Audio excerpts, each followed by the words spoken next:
Welcome back to my YouTube channel. So ಇವತ್ತು ಯುಗಾದಿ ಹಬ್ಬ ಆದ್ಮೇಲೆ ನೆಕ್ಸ್ಟ್ ಡೇ ವ್ಲಾಗನ್ನ ಸ್ಟಾರ್ಟ್ ಮಾಡ್ತಾ ಇದ್ದೀನಿ. ಇವತ್ತು ಸ್ವಲ್ಪ ರೊಟ್ಟಿ ಹಾಕೋಣ ಅಂತ ಹೇಳ್ಬಿಟ್ಟು, ಹಾಗೆ ತುಪ್ಪ ಖಾಲಿ ಆಗಿತ್ತು, ತುಪ್ಪನೂ ಕೂಡ ಕಾಯಿಸ್ಕೊತಾ ಇದ್ದೆ. ಸೊ ಬನ್ನಿ ಇವತ್ತಿನ ಒಂದು ಬ್ಲಾಗ್ ಸ್ಟಾರ್ಟ್ ಮಾಡೋಣ. ಇವತ್ತು ಸ್ವಲ್ಪ ಫ್ರೀಯಾಗೇ ಇದ್ದೆ, ಹಾಗಾಗಿ ಒಲೆನಲ್ಲಿ ರೊಟ್ಟಿ ಹಾಕೊಳ್ಳೋಣ ಅಂತ ಹೇಳಿ. ಯಾಕಂದರೆ ಒಂದು ದೊಡ್ಡ ಬರ್ನಲ್ ಏನಿದೆ, ಸೊ ಅದನ್ನು ನೀಟಾಗಿ ಕ್ಲೀನೇ ಮಾಡಿಲ್ಲ ಅವರು, ತುಂಬ ಕಟ್ಕೊಂಡ್ಬಿಟ್ಟಿದೆ. ಸೊ ಇನ್ನೊಂದು ಬರ್ನಲ್ಲಿ ಚೆನ್ನಾಗಿರುತ್ತೆ, ಬಟ್ ಅದರಲ್ಲಿ ತುಂಬ ಅಂದರೆ ತುಂಬಾ ಟೈಮ್ ಹಿಡಿಯುತ್ತೆ ರೊಟ್ಟಿ ಬೇಯೋದಕ್ಕೆ. ಸೊ ರೊಟ್ಟಿ ಮಾಡಬೇಕು ಅಂದ್ರೇ ಬೇಜಾರಾಗ್ತಾಯಿತ್ತು. ಅದಕ್ಕೆ ಇವತ್ತು ಸ್ಟವಲ್ಲಿ ಬೇಡ, ಸೊ ಒಲೆನಲ್ಲೇ ಮಾಡ್ಕೊಂಬಿಡೋಣ, ಒಲೆನಲ್ಲೂ ಕೂಡ ಬೇಗ ಆಗುತ್ತೆ ಅಂತ ಹೇಳಿ ಇವಾಗ ಸೊ ರೊಟ್ಟಿಗೆಲ್ಲ ಆಲ್ರೆಡಿ ಪ್ರಿಪೇರ್ ಮಾಡಿಕೊಂಡು ತಗೊಂಡು ಹೊರಟಿದ್ದೀನಿ. ಸೊ ತುಪ್ಪ ಒಂದು ಕಾಯೋದಿತ್ತು, ಸೊ ಅದನ್ನು ನೀಟಾಗಿ ಕಾಯಿಸ್ಕೊಂಡು ಆಮೇಲೆ ಹೋಗೋಣ ಅಂತ ಹೇಳಿಬಿಟ್ಟು ವೆಯ್ಟ್ ಮಾಡ್ತಾಯಿದ್ದೆ. ಹಾಗೆ ಬ್ಲಾಗ್ನ ಸ್ಟಾರ್ಟ್ ಮಾಡಿಬಿಡೋಣ ಅಂತ ಹೇಳಿ ಸ್ಟಾರ್ಟ್ ಮಾಡಿಕೊಂಡೆ. ಬನ್ನಿ ಕೊನೆವರೆಗೂ ಬ್ಲಾಗ್ನ ನೋಡಿ ಇವತ್ತಿನ ದಿನ ಹೇಗಿರುತ್ತೆ ಅಂತ ಹೇಳಿ.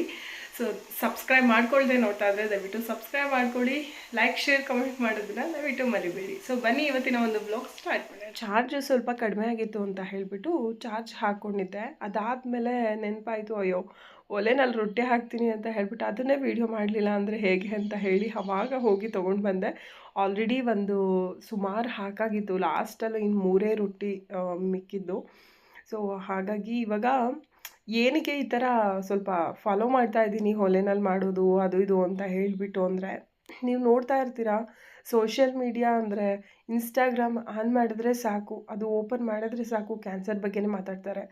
ಅದು ಕಲಬೆರಕೆ ಆಗಿದೆ, ಇದು ಕಲಬೆರಕೆ ಆಗಿದೆ, ಮೈದಾ ತಿನ್ನಬೇಡಿ, ಸಕ್ಕರೆ ತಿನ್ನಬೇಡಿ, ಮತ್ತು ಕೆಲವೊಂದು ಫುಡ್ ತಿನ್ನಬೇಡಿ, ಹಾಗೆ ಹೀಗೆ ಅಂತ ಎಷ್ಟೋ ವಿಡಿಯೋಗಳೆಲ್ಲ ಹಾಕ್ತಾ ಇದ್ದಾರೆ. ಬಟ್ ಏನು ತಿನ್ನಬೇಕು ಯಾಕಂತಂದರೆ, ಸೊ ಬರೀ ಮೈದಾ ಸಕ್ಕರೆ ತಿನ್ನೋರಿಗೆ ಬರೋದಿಲ್ಲ ಇದು. ನಾನು ತುಂಬ ಹತ್ತಿರದಲ್ಲಿ ನೋಡಿರೋದ್ರಿಂದ ಹೇಳ್ತಾ ಇದ್ದೀನಿ. ನಮಗೆ ಒಬ್ಬರು ಅಜ್ಜಿ ಆಗಬೇಕಿತ್ತು. ಸೊ ಆ್ಯಕ್ಚುಲಿ ಹೇಳಬೇಕು ಅಂತ ಅಂದರೆ ಅವ್ರಿಗೆ ಬೆಳಗ್ಗೆ ತಿಂಡಿಗೆ ಮುದ್ದೆ ಬೇಕಾಗಿತ್ತು, ಓಕೆನಾ. ತಿಂಡಿಗೆ ಮುದ್ದೆ ಬೇಕಾಗಿತ್ತು, ಮಧ್ಯಾಹ್ನ ಆದರೆ ಮುದ್ದೆ, ಸಾಯಂಕಾಲ ಆದರೆ ಮುದ್ದೆ, ಯಾವಾಗ್ಲೂ ಸೊಪ್ಪು ತರಕಾರಿ ಈ ಥರ ತಿಂತಿದ್ದವರು. ಯಾವತ್ತೂ ಕೂಡ ಹೊರಗಡೆ ಬೇಕ್ರಿ ಫುಡ್ ಯಾವತ್ತೋ ಒಂದಿನ ತಿಂತಿದ್ರು ಅಷ್ಟೇ. ಸೊ ಅವರು ಹಿಂದಿನ ಕಾಲದ ಫುಡ್ಡು ಅಂತ ಅಂದರೆ ಎಷ್ಟು ಗಟ್ಟಿ ಇರ್ತಾರೆ ಯೋಚನೆ ಮಾಡಿ. ಅವರು ಅಷ್ಟೇ ಗಟ್ಟಿ ಇದ್ದರು, ಬಟ್ ಅವ್ರಿಗೆ ಕ್ಯಾನ್ಸರ್ ಬಂತು. ಅವರು ಕ್ಯಾನ್ಸರ್ ಬಂತು ಅಂದರೆ ಮುಗೀತು. ಖಂಡಿತವಾಗ್ಲೂ ಅವರು ಎಷ್ಟೇ ವರ್ಷಗಳ ಕಾಲ ಉಳ್ಕೊಂಡ್ರು ಕೂಡ ಆಮೇಲೆ ತೀರ್ಕೊತಾರೆ. ಸೊ ಅವರು ಕೂಡ ಒನ್ ಡೇ ತೀರ್ಕೊಂಡ್ರು. ಬಟ್ ಇಲ್ಲಿ ನನಗೆ ಕಾಡ್ತಾ ಇರೋ ಪ್ರಶ್ನೆ, ಬರೀ ಈ ಮೈದಾ ತಿಂದರೆ, ಹೊರಗಡೆ ಫುಡ್ ತಿಂದರೆ, ಬರ್ಗರು ಪಿಜ್ಜಾ ಇದನ್ನು ತಿಂದ್ರೇ ಕ್ಯಾನ್ಸರ್ ಬರ್ತಾ ಇಲ್ಲ, ಪ್ರತಿಯೊಬ್ರಿಗೂ ಕೂಡ ಬರ್ತಾ ಇದೆ. ನಾನು ಕಾಣೋ ಥರ ಎಲ್ಲ 40 ಇಯರ್ ಮೇಲೆ ಇರೋವಂಥ ಎಷ್ಟೋ ಜನಕ್ಕೆ ಈ ಒಂದು ಕ್ಯಾನ್ಸರ್ ಅನ್ನೋದು ಕಾಣಿಸ್ಕೊತಾ ಇದೆ. ನನಗೆ ಪರ್ಟಿಕ್ಯುಲರಾಗಿ ತುಂಬ ಜನ ನಮ್ಮ ರಿಲೇಟಿವ್ಸಲ್ಲೇ ತುಂಬ ಜನಕ್ಕೆ ಬಂದಿದೆ ಅಂತ ಗೊತ್ತಾದಾಗ, ಸೊ ಅವರೆಲ್ಲರೂ ಕೂಡ ಒಂದು ರೀತಿ ವಯಸ್ಸಾಗಿರೋರ್ಗೆ ಬಂದಿರೋದು.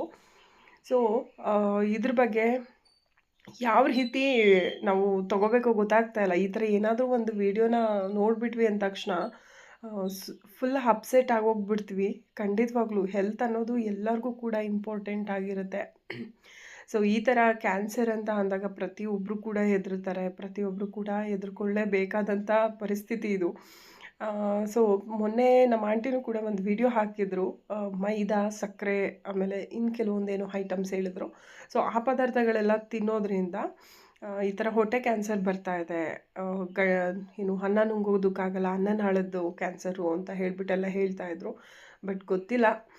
ಸೊ ನಾನಂತೂ ಯಾವುದಕ್ಕೂ ತಲೆ ಕೆಡಿಸ್ಕೊಳ್ಳೋದಕ್ಕೂ ಹೋಗಲ್ಲ. ಯಾಕಂದರೆ ಕಾಯಿಲೆ ಅನ್ನೋದು ದೇವರು ಇಂಥ ಕಾಯಿಲೆನೇ ಕೊಟ್ಟು ಇವ್ರನ್ನ ಕರೆಸ್ಕೋಬೇಕು ಅಂತ ಬರೆದಿದ್ರೆ, ಸೊ ಅದರಿಂದನೇ ಹೋಗಬೇಕೇ ಹೊರತಾಗಿ ನಾವು ಏನೇ ಲೈಫ್ ಸ್ಟೈಲ್ನ ಮಾಡಿದ್ರೂ ಕೂಡ ಅಷ್ಟೇ, ಯಾವುದೇ ಯೋಗ ಮಾಡಿದ್ರೂ ಅಷ್ಟೇ, ಎಕ್ಸಸೈಸ್ ಮಾಡಿದ್ರೂ ಅಷ್ಟೇ, ಅಥವಾ ಈ ಥರ ಫುಡ್ಡೆಲ್ಲ ಬಿಟ್ಬಿಟ್ಟು ನಾವು ಬರೀ ಸೊಪ್ಪು ತರಕಾರಿ ತಿಂತಿದ್ರು ಕೂಡ ಅಷ್ಟೇ, ಖಂಡಿತ ಅದು ಬರಬೇಕು ಅನ್ನೋದಿತ್ತು ಅಂದರೆ ಖಂಡಿತ ಆ ಕಾಯಿಲೆಗಳು ಬಂದೇ ಬರುತ್ತೆ.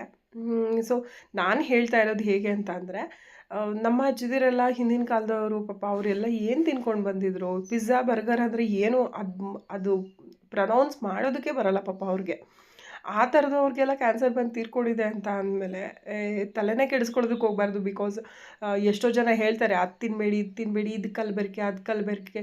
ಸೊ ಇವಾಗ ಬೇಳೆ ಕಾಳು ಮತ್ತೊಂದು ಅದು ಎಲ್ಲದರಲ್ಲೂ ಬಂದೋಯ್ತು. ಇವಾಗ ನೆಕ್ಸ್ಟು ತರಕಾರಿ ಒಂದು ಬಿಟ್ಟಿದ್ದಾರೆ, ತರಕಾರಿನೂ ಕೂಡ ಕಲಬೆರಕೆ ಕಂಡುಹಿಡಿತಾರೋ ಏನೋ ಗೊತ್ತಿಲ್ಲ. ಸೊ ನಾವು ಎಲ್ಲನೂ ಕೂಡ ಮನೆಯಲ್ಲೇ ಬೆಳ್ಕೊಂಡು ಯಾವುದನ್ನು ಕೂಡ ತಿನ್ನೋದಕ್ಕಾಗಲ್ಲ. ಸೊ ಅವರು ಹೇಳೋದು ನಮ್ಮ ಒಳ್ಳೇದಕ್ಕೇ. ಬಟ್ ಹಾಗಂತ ಎಲ್ಲನೂ ಕೂಡ ಬಿಟ್ಟು ಹೇಗೆ ಇರೋದಕ್ಕಾಗುತ್ತೆ ಅಲ್ವಾ? ಸೊ ನಾನು ಹತ್ರದಲ್ಲಿ ನೋಡಿರೋದ್ರಿಂದ ಇದನ್ನು ನಿಮ್ಮ ಹತ್ರ ಶೇರ್ ಮಾಡಿಕೊಂಡೆ. ನಿಮಗೆ ಇದ್ರ ಬಗ್ಗೆ ಏನು ಅನಿಸುತ್ತೆ ನನಗೆ ಕಮೆಂಟಲ್ಲಿ ತಿಳಿಸಿ, ಓಕೆನಾ? ಅಫ್ಕೋರ್ಸ್ ಒಂದು ಹೆಲ್ತಿಯಾಗಿ ಎಲ್ಲರಿಗೂ ಕೂಡ ಇವಾಗ ದುಡ್ಡಿಗಿಂತ ಆರೋಗ್ಯ ತುಂಬಾ ಮುಖ್ಯ ಇವಾಗ ಈ ಸಿಚುವೇಷನಲ್ಲಿ. ಸೊ ಹಾಗಾಗಿ ಹೆಲ್ತ್ ಬಗ್ಗೆ ಎಲ್ಲರೂ ಕೂಡ ತಲೆ ಕೆಡಿಸ್ಕೊತೀವಿ.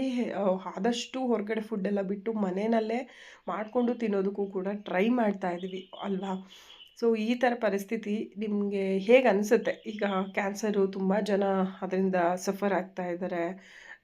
ಅದ್ರ ಬಗ್ಗೆ ಏನು ಅಂತ ಹೇಳಿಬಿಟ್ಟು ನನಗೆ ತಿಳಿಸಿ ಆದಷ್ಟು. ಸೊ ಇವಾಗ ನಾನು ಡೈಲಿ ವ್ಲಾಗ್ಸ್ ಏನು ಹಾಕ್ತಾ ಇರ್ತೀನಿ, ಸೊ ಅಲ್ಲಿಗೆ ಬಂದುಬಿಡ್ತೀನಿ. ಸೊ ಹಿಂದಿನ ದಿನದ್ದು ಅಷ್ಟಾಯಿತು. ಈಗ ಬೆಳಗ್ಗೆ ಎದ್ದು ಇನ್ನು ವರ್ಷದೊಡ್ಕಿತ್ತು ಮಂಗಳವಾರ. ಮಟನ್ ಬಿರಿಯಾನಿ ಮಾಡೋಣ ಅಂತ ಹೇಳಿ ಮಟನ್ ಬಿರಿಯಾನಿ ಮಾಡಿಕೊಂಡು ಸ್ವಲ್ಪ ತಿಂದು, ಅದಾದಮೇಲೆ ಶೈಲೇಜ್ ಮೇವ್ ಮಾಡಬೇಕಿತ್ತು, ಅದನ್ನೆಲ್ಲನೂ ಕೂಡ ಮಾಡಿ ಮುಗಿಸ್ಕೊಂಡ್ವಿ. ಸೊ ಅದಾದಮೇಲೆ ಇದು 3 ಡೇಸ್ ಕಂಟಿನ್ಯೂಸ್ ಆಗಿ ಸ್ವಲ್ಪನೇ ವೀಡಿಯೋ ಮಾಡಿದ್ದೀನಿ. ಯಾಕಂದರೆ ಶೈಲೇಜ್ ಮೇವ್ ಮಾಡೋ ಬ್ಯಾಗು ರೆಡಿ ಮಾಡೋ ದಿವಸ ತುಂಬ ಕೆಲಸ ಇತ್ತು. ಹಾಗಾಗಿ ಅವತ್ತೇನು ಕೂಡ ನಿಮ್ಮ ಹತ್ರ ಶೇರ್ ಮಾಡ್ಕೊಳ್ಳಿಲ್ಲ. ಅವತ್ತು ಸ್ವಲ್ಪ ರೆಸ್ಟ್ ಮಾಡೋದೇ ಆಗೋಯಿತು. ಮಧ್ಯಾಹ್ನದ ಮೇಲೆ ಮನೆ ಕ್ಲೀನಿಂಗ್ ಅದು ಇದು ಅಂತ ಹೇಳಿಬಿಟ್ಟು. ಇನ್ನು ಬುಧವಾರದಿಂದ ನಾನು ನಮ್ಮ ಮನೆ ದೇವ್ರದ್ದು ಹಬ್ಬ ಬರ್ತಿದೆ ಅಂತ ಹೇಳಿದ್ದೆ ನಿಮಗೆ. ಸೊ ಅದಕ್ಕೆ ಫುಲ್ಲು ಕ್ಲೀನಿಂಗ್ ಸ್ಟಾರ್ಟ್ ಮಾಡ್ಕೊತಾ ಇದ್ದೀನಿ. ಆಲ್ರೆಡಿ ಈಗ ಬೆಳಗ್ಗೆ ಒಂದು ಸರಿ ತಿಂಡಿಗೆ ನಾನ್ ವೆಜ್ ತಿಂದ್ವಿ. ಮಧ್ಯಾಹ್ನ ಒಂದು ಸರಿ ತಿಂದರೆ ಮುಗಿಯುತ್ತೆ. ಮಧ್ಯಾಹ್ನದ ಮೇಲೆ ಮನೆಯೆಲ್ಲನೂ ನೀಟಾಗಿ ಒರೆಸ್ಕೊಳ್ಳೋಣ ಅಂತ ಹೇಳಿಬಿಟ್ಟು. ಸೊ ಇವಾಗ ಅಡುಗೆ ಮನೆ ಪಾತ್ರೆಗಳನ್ನೆಲ್ಲನೂ ಕೂಡ ಒಬ್ಬರು ಲೇಬರ್ ಬಂದಿದ್ದರು ಆಂಟಿ. ಸೊ ಅವ್ರಿಗೆ ಎಲ್ಲನೂ ಕೂಡ ಬೆಳಗೋದಕ್ಕೆ ಅಂತ ಹೇಳಿ ಕೊಟ್ಬಿಟ್ಟು ನಾನು ಅಡುಗೆ ಮನೆ ಪೂರ್ತಿಯಾಗಿ ಕ್ಲೀನ್ ಮಾಡಿಕೊಂಡೆ. ಬಿಕಾಸ್ ನನಗೆ ಯಾರ ಕೈಗೂ ಕೂಡ ಅಡುಗೆ ಮನೆನ ಒಪ್ಸೋದಕ್ಕೆ ಇಷ್ಟ ಆಗೋದಿಲ್ಲ. ಲೇಬರ್ ಬಂದರೂ ಕೂಡ ಅಷ್ಟೇ.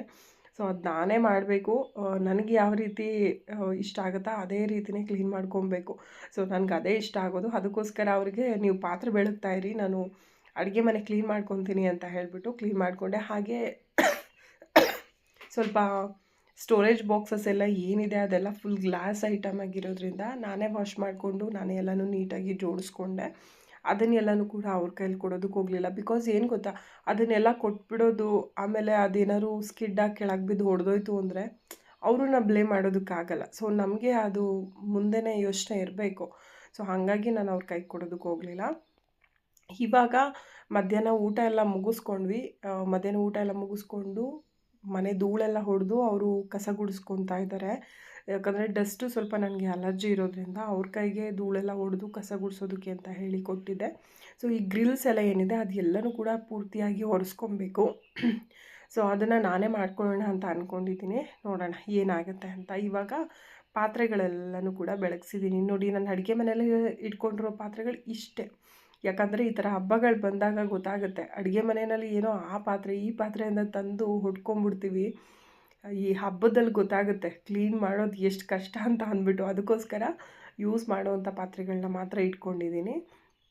ಪ್ರತಿ ಸರಿನೂ ಅಡುಗೆ ಮನೆ ಕ್ಲೀನ್ ಮಾಡ್ಕೊಳ್ಳೋ ಟೈಮ್ನಲ್ಲಿ ಏನಾದರೂ ಒಂದಿಷ್ಟು ಪಾತ್ರೆಗಳನ್ನ ತೆಗೆದು ಹಟ್ಟಕ್ಕೆ ಹಾಕ್ತಾ ಇರ್ತೀನಿ, ಚೀಲಕ್ಕೆ ಕಟ್ಬಿಟ್ಟು. ಸೊ ಈ ಥರ ಆಗ್ತಾ ಇರುತ್ತೆ. ಮನೆಯವರು ಈ ಸರಿ ಬೈದರು, ಏನು ಕೂಡ ಹಟ್ಟಕ್ಕೆ ಹೋಗೋ ಹಾಗಿಲ್ಲ, ಇಷ್ಟು ಪಾತ್ರೆನೂ ಕೂಡ ಅಡುಗೆ ಮನೆಯಲ್ಲಿ ಇಟ್ಕೊಳ್ಳಲ್ಲ ಅಂತ ಅಂದರೆ. ಸೊ ನಗ್ತಾರಷ್ಟೇ ಅಂತ ಹೇಳಿಬಿಟ್ಟು ಈ ಸರಿ ಯಾವುದು ಕೂಡ ತೆಗೆಯೋದಕ್ಕೆ ಬಿಡಲಿಲ್ಲ, ಎಲ್ಲ ಹಾಗೆ ಇಟ್ಕೊಂಡೆ. ಸೊ ಇವಾಗ ಗ್ರಿಲ್ಸ್ ಎಲ್ಲನೂ ಕೂಡ ನಾನು ಹೊರಿಸ್ಕೊತಾ ಇದ್ದೆ ನೀಟಾಗಿ. ಬಿಕಾಸ್ ಅವರು ಇವಾಗ ಹೊಸದಾಗಿ ನಮ್ಮ ಮನೆಗೆ ಬಂದಿರುವಂಥದ್ದು ಕೆಲಸಕ್ಕೆ. ಅವ್ರಿಗೆ ಗೊತ್ತಾಗೋದಿಲ್ಲ ಏನು ಯಾವ ರೀತಿ ಮಾಡಬೇಕು ಅಂತ. ಅದಕ್ಕೇ ನೀವು ಜಾಸ್ತಿ ನೀರು ಹಾಕ್ಕೊಂಡು ಚೆನ್ನಾಗಿ ನೆಲನ ಒರೆಸ್ಕೊಂಬನ್ನಿ.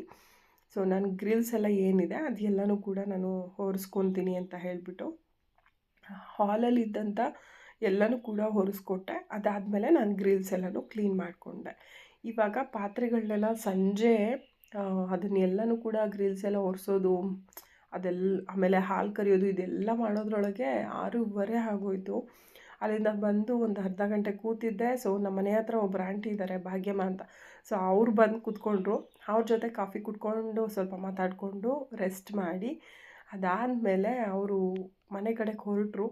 ಮನೆ ಕಡೆಗೆ ಹೊರಟ ಮೇಲೆ ನಾನು ಪಾತ್ರೆಗಳನ್ನೆಲ್ಲನೂ ಕೂಡ ಈ ರೀತಿ ಜೋಡಿಸ್ಕೊತಾ ಇದ್ದೀನಿ. ಸೊ ಇವತ್ತು whole day full cleaning almost ಮುಗೀತು. ಸೊ ನೆಕ್ಸ್ಟು ಹೊರಗಡೆ ಬಾಕಿ ಇದೆ. ಹೊರಗಡೆ ಅಂತಂದರೆ ಇನ್ನು ಜಾಲರಿ ಎಲ್ಲನೂ ಕೂಡ ತೊಳ್ಕೊಂಡಿದ್ದೀನಿ. ಸೊ ಅಲ್ಲಿ ನಾನ್ ವೆಜ್ ಎಲ್ಲ ಏನೇನು ಊಟ ಮಾಡಿದ್ವಿ ಆವಾಗಲೇ ತೊಳೆಸ್ಬಿಟ್ಟೆ ಎಲ್ಲನೂ ನೀಟಾಗಿ. ಆದರೆ ನಾನ್ ವೆಜ್ ಮಾಡ್ತೀವಿ ಅಲ್ವಾ ರೂಮು, ಸೊ ಆ ರೂಮಲ್ಲಿ ಗಂಜಲ ಎಲ್ಲನೂ ಹಾಕ್ಕೊಂಡು ನೀಟಾಗಿ ತೊಳ್ಕೊಬೇಕು. ಸೊ ಈ ಹಬ್ಬ ತುಂಬಾ ಸ್ಟ್ರಿಕ್ಟ್ ಇರುತ್ತೆ. ಅಚಲ ಪರಮೇಶ್ವರಿ ಅಂತ ಹೇಳ್ಬಿಟ್ಟು ನಮ್ಮದು ಮನೆ ದೇವರು. ಸೊ ಅದು ಬಂದು ಕದ್ಬಳ್ಳಿ ಹತ್ರ ಲಾಲಂಕೆರೆ ಅಂತ ಇದೆ. ಸೊ ಅಲ್ಲಿದೆ ದೇವರು. ಇವರು ಮೊದಲು ಅಂದರೆ ನಮ್ಮ ಮಾವನ ಅಪ್ಪ ಅನಿಸುತ್ತೆ, ಅವರು ಇಲ್ಲಿಗೆ ವಲಸೆ ಬಂದರು. ಅಂದರೆ ಊರಿಂದ ಊರಿಗೆ ಬಂದು ಸೆಟಲ್ ಆಗ್ತಾರಲ್ವ, ಆ ರೀತಿ ಬಂದು ಆಗಿರೋದು. ಸೊ ಮೇಯ್ನು ಸ್ವಂತ ಊರು ಬಂದು ನಮ್ಮನೆಯವ್ರದ್ದು ಲಾಲಂಕೆರೆನೇ.